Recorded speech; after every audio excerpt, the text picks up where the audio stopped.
Hindi na nakapalagpa ang dalawang lalaking ito matapos silang pusasan ng mga pulis sa isang bahay sa barangay San Juan, Bugay, Cagayan noong Biyernes, March 13. Ang dalawa kasi ay ang itinuturong nasa likod ng pagnanakaw at brutal na pagpatay sa tatlong negosyanteng Muslim sa barangay Santa Teresa, Lalo, Cagayan noong Huwebes, March 12. Ang dalawa ay positibong kinilala ng dalawang kamag-anak ng mga biktima na saksi sa naging transaksyon.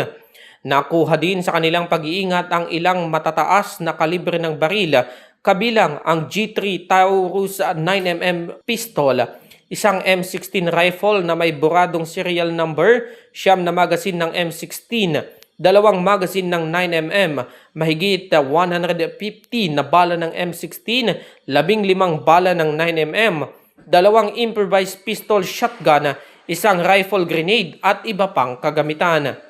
Itong dalawa nga po ay nataon po na magkasama na nasa ano po nasa isang sa barangay nga po ng nasabing bayan sa bayan ng Bugay po, sir. And that time nga po ay that time po ay magkasama po sila, sir, sa nasabing lugar. Hindi naman nabawi sa mga suspect ang 1.2 million pesos na perang kinuha nila sa mga biktima. Patuloy namang pinaghahanap ang isa pang suspect.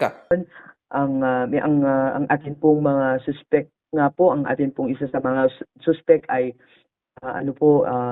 nakasuhan na nga po ng kasong 3 counts robbery, 3 counts of homicide against nga po sa nasabing suspect, at na-file nga po ito through inquest proceeding. Nasa kustodiya na ng Bugay Police Station ang dalawa.